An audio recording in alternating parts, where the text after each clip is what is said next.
Okay, we're on with video. We're good? Yeah.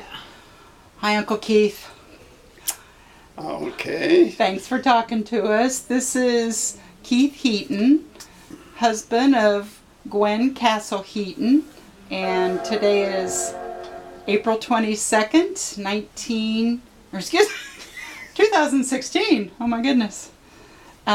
We are in Ridge Farm at Uncle Fred's house, Fred Majors, and we're having a gathering. And we are happy to be able to have some time with Uncle Keith today and talk about memories of the castles and the farm. So, I guess my first question is, what was your first impression when you met Aunt Gwen and she brought you to the farm to meet her family? Do you remember that? Well, yes, Gwen and I met in college, and we dated different times in college. And she went off to Iowa to teach, to raise money so she could continue going to college, and I headed home to start farming.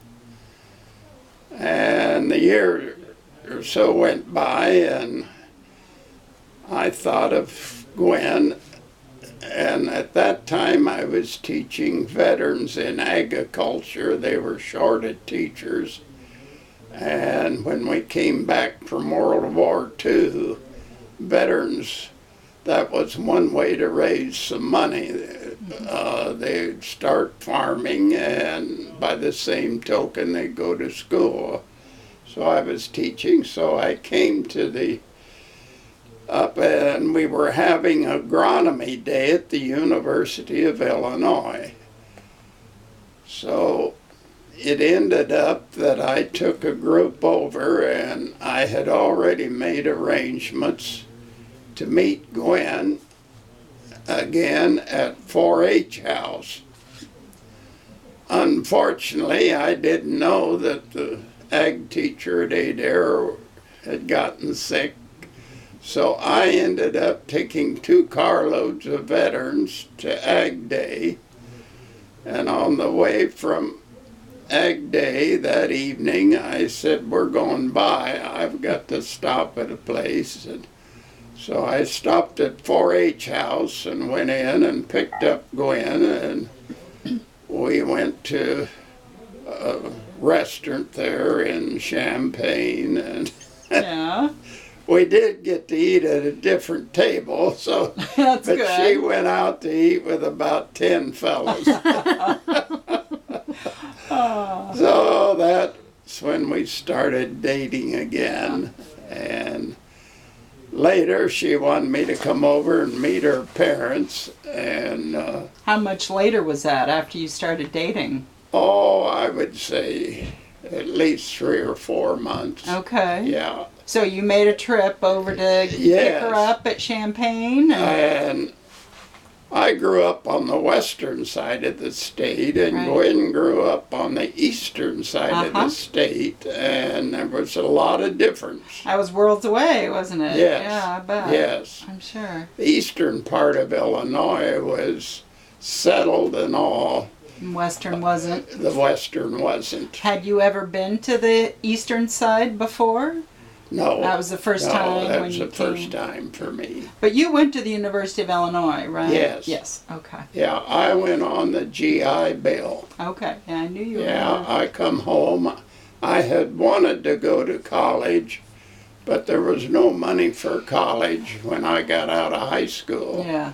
So I enlisted in the Air Corps, and I was there for 4.5 years. And then And you went to school. they came out with the idea of veterans and college, and I have always said I thought that was probably the best government program they ever came up with, Yeah. because I don't know what it cost the government to educate me that year, but I feel that I've more than paid them back Yeah. by additional income tax That's right. That's over right. what I earned from that year. So you came over to the Castle Farm. And Yep. what were your first impressions? How were you received? And do you remember, Well, do you have a lot of yes. memories about that day?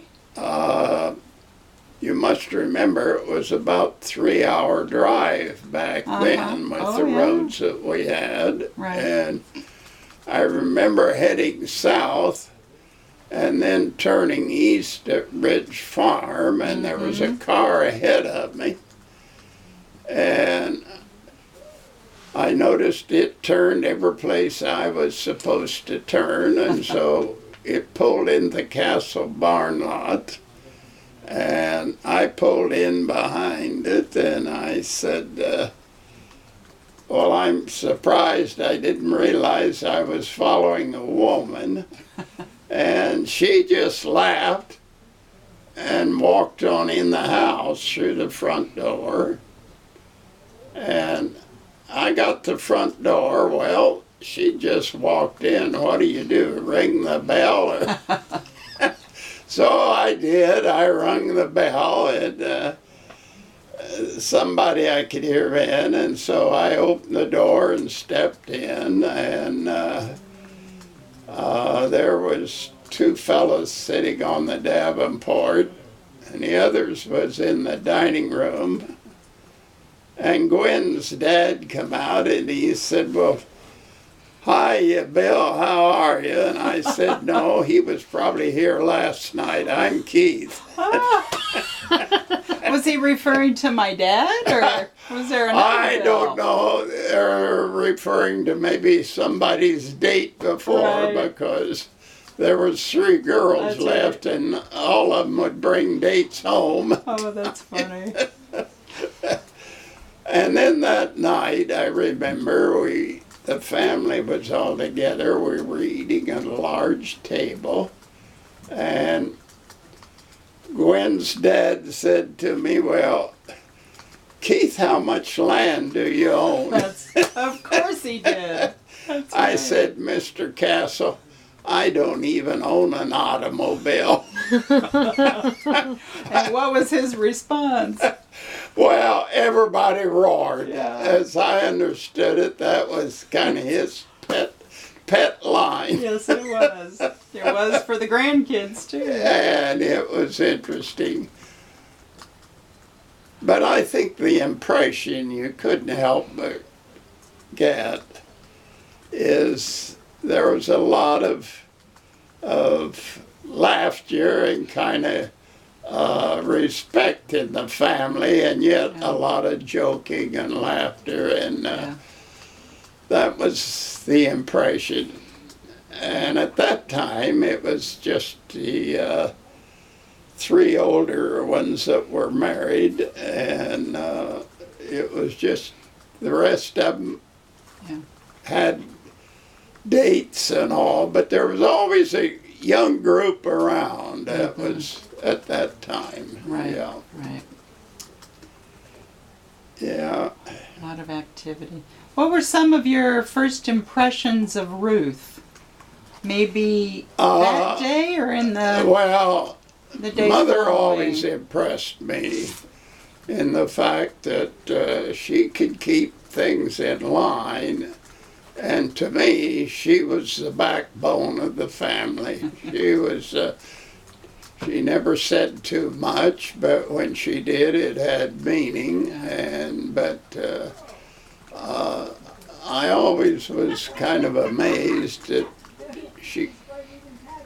what little I knew of her background, to come out to the farm and have that many children and put up, and she wasn't a farm girl. No. And but they were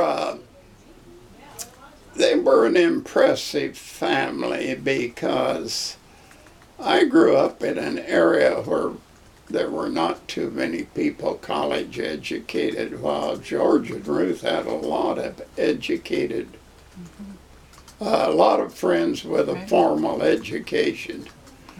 Yeah, you think of some of them, and so it was an impressive group and a lot of fun because a lot of people are same age. Yeah. What were your impressions of George? How would you... Well, George, he was very likable and all, but George was kind of the opposite of my father because he was outgoing while my father was pretty quiet, and they were both farmers, but George had always, he had modern machinery, and they had land that they could farm, and land over in the eastern side of Illinois, the fields were larger. Mm-hmm. They came back, you go back to the War of 1812, and they deeded land and all of that, and you get into the western part of the state, and it was a more wooded area, mm-hmm. and the fields were smaller. And over here, the land, the people that lived on the land, a lot of them owned their land. Mm-hmm. They'd inherit it through. Mm-hmm. In our area, right. Very few people owned the land. Interesting. The landowners lived in town, and the land was farmed by the tenants out there. Yeah. But as soon as they got enough money and land, they moved to town where it was Mm-hmm. easier, and they had electricity and all, and right. They rented their land out. Well, we've seen that as Shirley has looked through the deeds and so forth, how the land goes back generations. So, interesting. Yeah. So, George was a little more of a progressive farmer.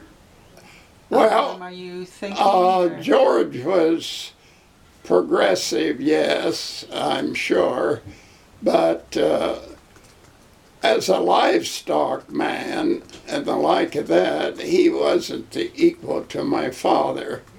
And later years, George would come over when I had cattle and hogs, and he'd see cattle and he'd admire me. He'd come over, and like we had a harvest store and was feeding cattle. Mm-hmm. Well, he put up a harvest store at the East Farm and cattle. Mm-hmm. But why they put it that far from where they lived, I know, to get rid of the odor, but nobody ever, they didn't get the care. In other words, the biblical saying, the eye of the master fattens the flock, held very true at one time. And I never could understand why they built the buildings so far away from where they lived. Right. Yeah, interesting. I think it was because of odor and all. But sure, that would make sense. It was just different. Yeah. What was your impression when you first came to the farm itself? I mean, with the buildings and the atmosphere and the country setting. I was impressed. First place, they were farming about 3 or 4 times what people were farming in my area. Right. Also, the land is more open. The fields were larger. Right. And their machinery was more modern than ours. Yeah. We farmed with horses up until 36. Right? Huh? And that was my dad's first tractor. And Grandpa had already moved on to tractors in that day? And my father, we had tractors in 1936. And that was the first tractor he bought. Yeah. And the only reason he did that, it was a wet spring, and we tied a lantern on the front of it to run it, run it day and night. Well, as much as you have enjoyed farming over the years, I'm sure you really enjoyed talking to George about farming. You had a lot of common there. Yeah, We did, and it was interesting because my father, and in that area that I grew up, we put all of our grain through livestock and then shipped our cattle to Chicago or someplace. And that's how we marketed our grain.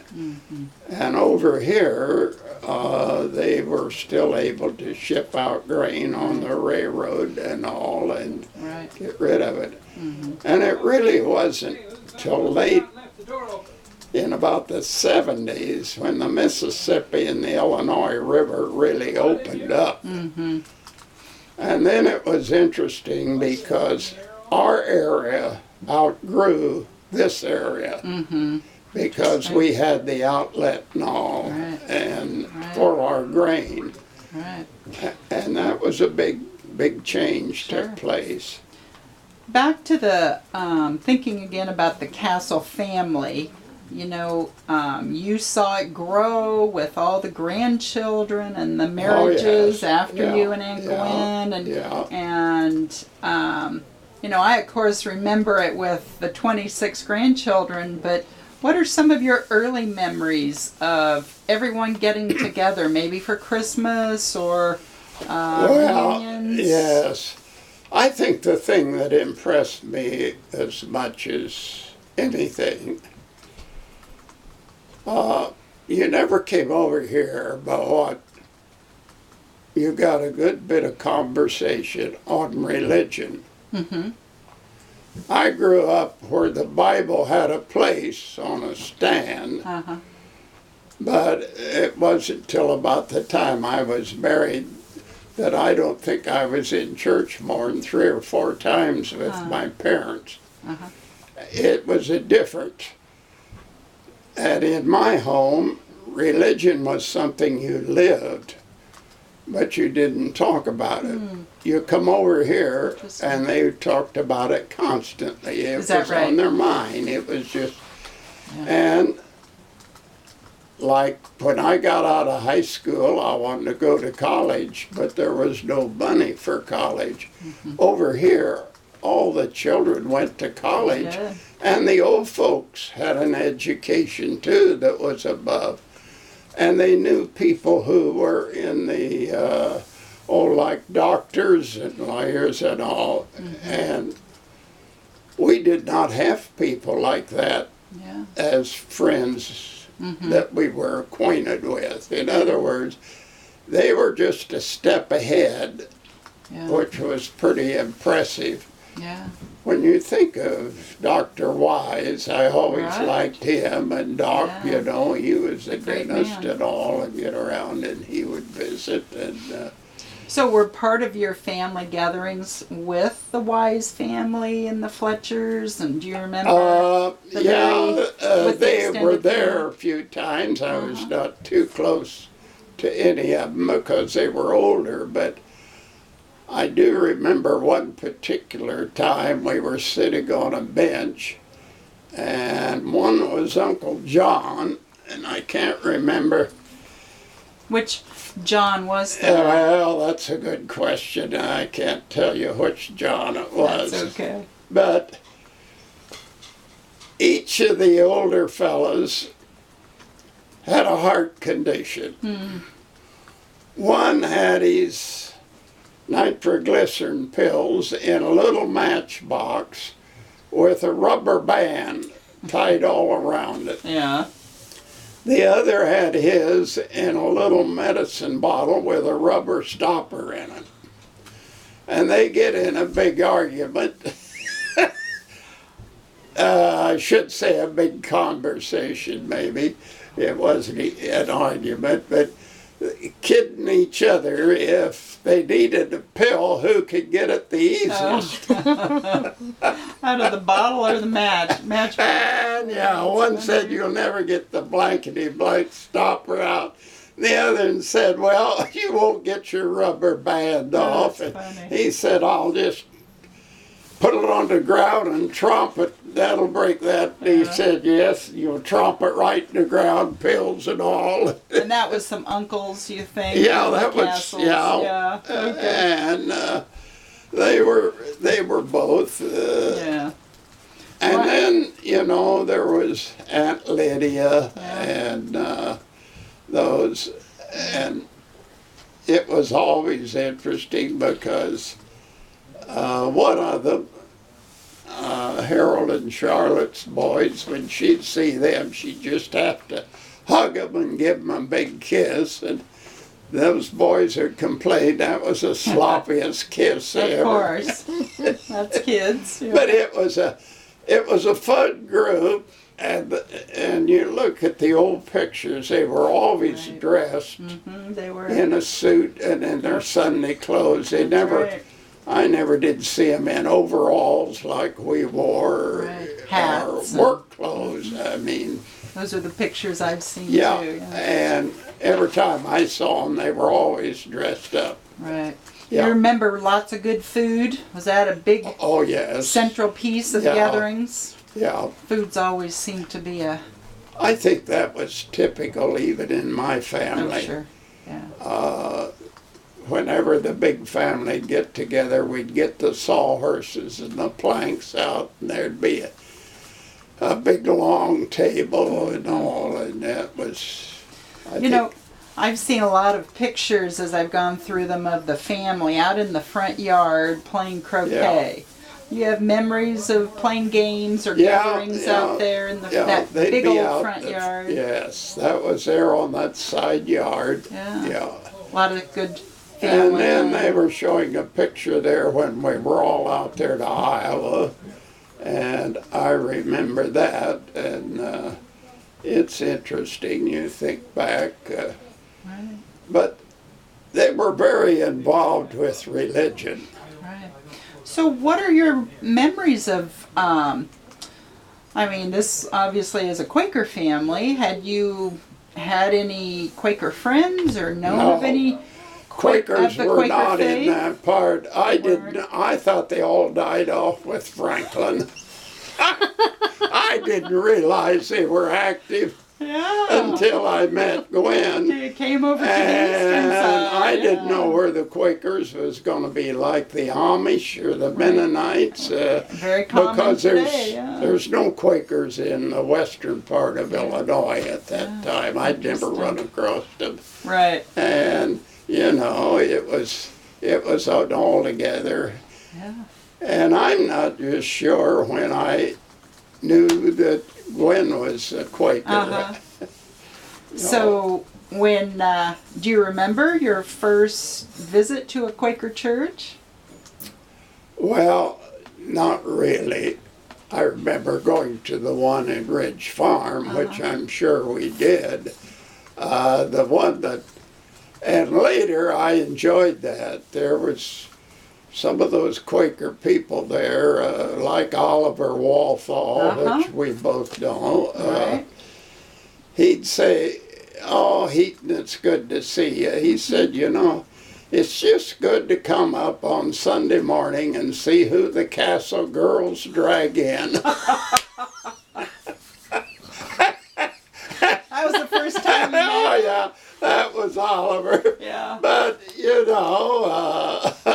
Oh, that's funny. And then you came back again, I'm sure. Oh, yes, and then it was one Easter, and my friend said over in the date, he said, "Keith, are you going over to see Gwen?" And I said, "Well, I don't think so, the way the weather is, and the folks are going out tonight." And my dad said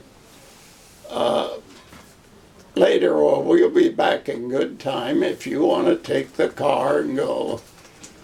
So I called my friend up and I said, "Meet me at Reedy's barber shop at midnight, because I'm going east." And I dropped him off at the Urbana Lincoln Hotel and come on over, and Gwen's dad was just starting the fire in the kitchen stove And they had Easter breakfast here at the Castle Farm. And I always remember two of the young fellas there, they got into an egg-eating contest. Who was that? Are those some of your brother-in-laws? No, it was two brothers. Just some other guys. Well, Elmer Yeah. and I can't think of his last name. He and his brother Elmer. Miller? Miller? Yeah. Yeah. Yeah. Yeah. Yeah. So you came over and So I came over Yeah. and we had breakfast and was there that day, and then Did you go to drove church? Did you go to Ridge Farm Church? Do you remember? Yes, but I don't remember Yeah. exactly anything Yeah. significant about it. Was there anything about the Quaker faith or the way the Castle family lived their Quaker faith or expressed it that? Well, that you recall? I think the thing that always amazed me was how an Illinois farmer and his wife could be so high in the church and so well acquainted that he would be in charge of the Quaker men out on the West Coast. Mm-hmm. And I remember distinctly Nixon had gotten to be president.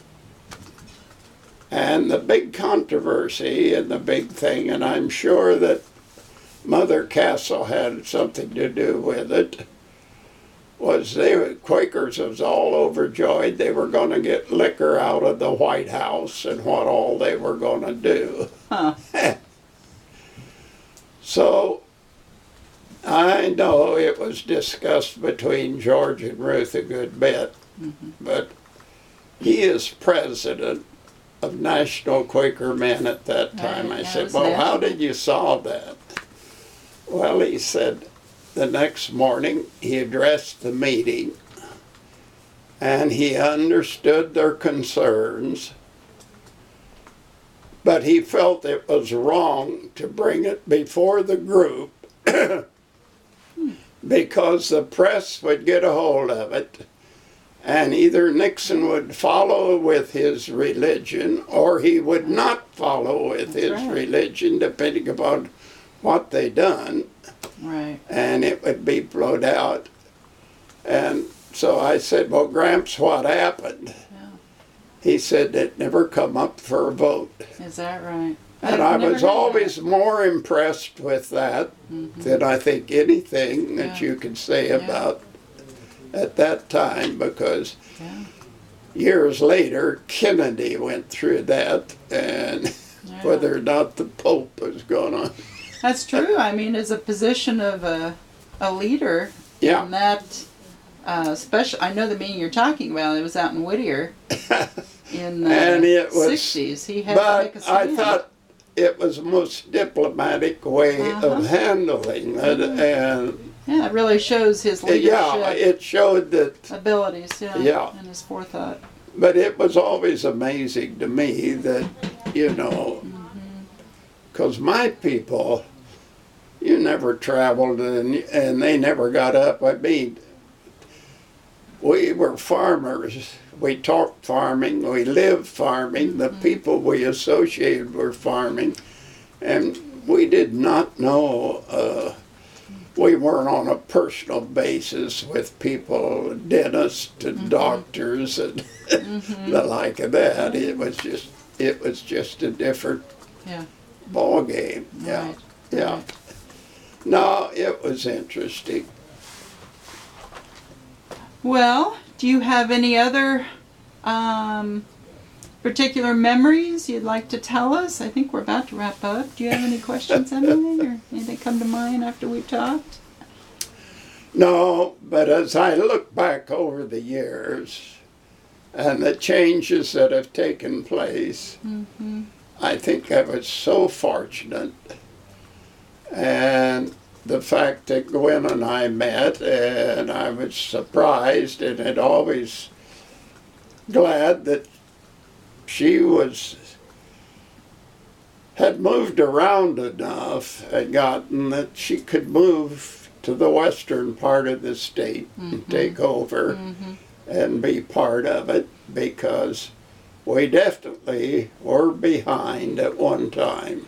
Well, you know, having grown up not far from here, I remember you and Aunt Gwen and Jill and Joanne making a lot of visits over this way. I know it was about 4 or 5 hours drive in later years with the highway going in, but it was always so wonderful when your family would come over to Ridge Farm. It was just, there were certain times, and that was just part of it. And you must remember, I look back now, at one time between my family and this family, I had about 9 brother-in-laws. That's right. And now I'm down to Fred, and Fred's down to me. Well, I'm sure you and you've had some special relationships with some of those brother-in-laws, as I recall. Yes. Yeah. You have any stories or memories you want to tell us about that? Well, the one that we had a lot of laughs. In our area, of course, the people that moved out to Salt Lake and all the Mormons were strong in our area at one time. And at Nauvoo, they had quite a setup. And I remember one time, it was when friends would come over, we'd take them to Nauvoo because it was an area that, and they had moved on, but the homes and all was still there. And Charlotte and Harold came over and with their boys, and we went to Nauvoo and we took around, and Harold got to visiting with this fella and who had worked over some furniture, and they got to talking about it, and I got to kidding him. I said, "You were talking about your cherry chest," and I said, "I thought you said hairy chest." And anyway, we got started on each other, and he come up with, "Damn it, Heaton, if you get some culture." But we had we had a relationship there, and I always admired him so, because you would had to have known him when they were young, and he and Charlotte were first married. They had this coupe, and those boys started coming along, but they had a what, did you say? They had a coupe for a car, gotcha. and a single-seated car. But it was just, and we grew up, and at one time, we laughed about it. Your folks, Gwen's folks, got a new refrigerator. So we were to get the old refrigerator. So I came over with the truck. Oh, when I got over here, Charlotte had seen it, and so they wanted the old refrigerator. So I hauled the one that your folks had, the old one, to Charlotte and Harold, and I picked up Charlotte and Harold and took it back to Table Grove. And we were living in an apartment at that time, and we had to haul it up the stairs, which fortunately we did have the small one. We could not have gotten the large one that Gwen's parents had up there, but we plugged it in, and it didn't quit running for about 3 days. And when we left the apartment to go to the farm, we left the refrigerator. but Harold and I would laugh about it. I'd tell him, yeah, come all that way, and here I didn't, and then I had to move your refrigerator and all. And we would joke each other. Yeah, I remember you two used to have a good time together. You were. I really appreciated him because we had a lot of likeness background. Harold, he'd had a horse when he was younger at his school. Well, I was the last person to ride a horse to high school in my part of the state. The year before that, when my sister and I were going together, we drove a buggy. And that was unusual at that time. Over here, they had a carriage and horses over here. Yeah. And picked up the kids. And Harrison School, when you think of how it consolidated, and that's right. And you know, they had a single lane highway leading out east of Ridge Farm, and we still had mud roads. Did you? Yeah, I mean, it was just. Yeah, that's interesting. I didn't realize the two worlds were so different. It was. The miles weren't that many. Yeah. Well, now you take. George had a large combine and had a motor on it and all.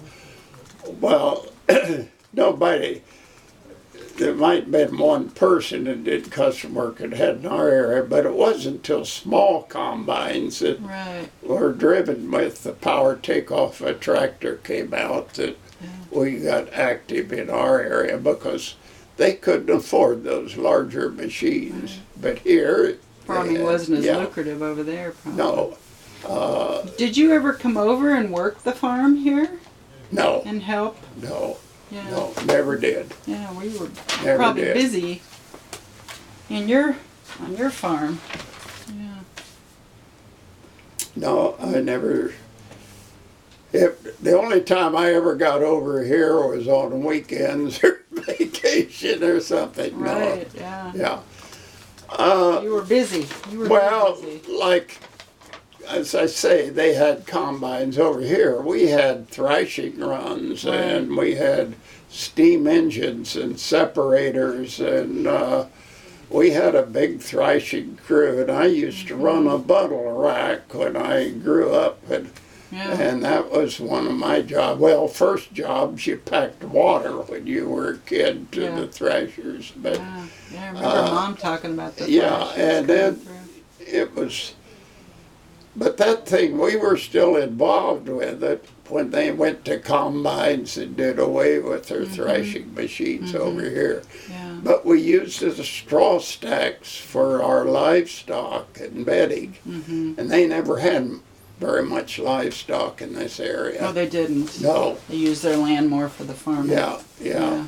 For the crops. Yeah, Well, this is some great information, Uncle Keith, that I hadn't heard, so this is really wonderful to hear. I can remember coming back when your dad was down there, and I had never seen anybody make maple syrup. And my goodness, you go down there, and he was boiling it down and all. And, all night long, and sometimes. all that work. Yeah. And no, you think back, it was just a different ball game. Yeah. Well, you must have enjoyed coming over. It sounds like you really did. Yeah. Well, I think as I look on it, and you look back through how very, very fortunate we were, because you look at the family and you look at your generation, and you girls have gotten together and had some good times.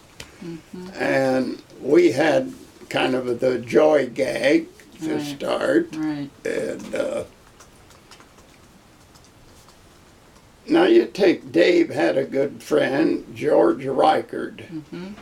And I can remember coming over and, well, how did George fit in? You know, he'd be out there in the kitchen trying to do something, and Gramps would be out there, and they'd be going on, and he and George would be? Oh, yeah, they'd kid each other and go on. He was a family friend, is that right? Yeah. I can't remember his connection, well, but I knew he was...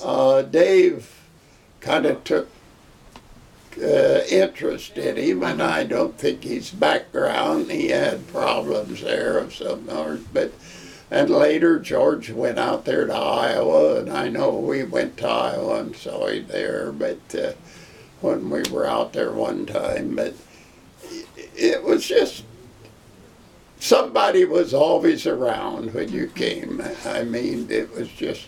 Not family members necessarily, but people from the community or friends. But like I say, you could go to church and the older people would speak to you, you know, and you'd laugh, and it was just different. Yeah. Yeah. Do you remember the first time you were sitting in a Quaker service and they had quiet time? Well, I didn't until I was looking at that one article that Gwen was showing there, and I remember that particular time we went to Iowa to that Quaker meeting, and I was impressed at the time by them, because I'd never seen that many people interested in a church before. It was, and it was just, as I say, it was a different background, because none of them was in our area. Now, we had Amish, and we had the Mennonites, which was a takeoff, and then we had different groups, but we never had any Quakers. No Quakers, yeah. Do you want to share with us, before we wrap up, what you wrote, or what they quoted that you had said in the Advocate that we were reading about that visit to we were out there in Iowa, and there was a huge crowd of people, and it was so impressive when they came out and went to their cars and picked people up and all, and I said nobody struck up a cigarette or struck a match or anything, and at home, if people, they were lighting up when they come out of church before they got halfway down the walk. Interesting. And I don't know, there was something about the fact that you didn't see the Quakers smoking or drinking out in the open like they did in my area. Right. Yeah. When I was a boy, you go to a farm sale, and if it was muddy and all, people wore gum boots. But a lot of people had a flat bottle hid in the top of their gum boot, and they would share that around. On the sly. And you would see that done. Well, you just never saw that, you know. And it was a different attitude. Yeah, it sounds like it, Well, thank you, Uncle Keith. This has just been so wonderful. You've really given us some insight we didn't have. It's an era that's over with, and I'm glad I experienced it just to know about it, but believe me, it's for the good that it is over. You've been a part of this family for over 70 years, is that right? So you've really seen a lot of change. Oh, definitely. Definitely. Yeah. Is there a common thread you've seen? I mean, it seems I think there's probably the common thread is the strength of family, and all of them are very appreciative, and I think it goes back to George and Ruth were a strong family, and when the call came out that the family was getting together, you made arrangements to be sure it'd be there. Right. I mean, that was, and you wanted to come, but you just made arrangements. That was, and nothing was said about it. Yeah, right. Just Yeah, I think done. that says it all. I Yeah. remember that Yeah. feeling even as a kid. That's right. Yeah, Well, thank you, Uncle Keith. well, I just feel fortunate that I was part of it, you know. You Well, look back, you've blessed our family over the years by being a part Well, of it. So, I'm not sure about that, no, but I you know, do. I do. it was just a different group. You take, to me, the Quaker part was lived by your dad as much as anybody that I was around. To me, Really? he was, Yeah. I'll have to tell you this story. Coming over and all in my area, well, Gwen was going to make a fruit cake. What she did. Well,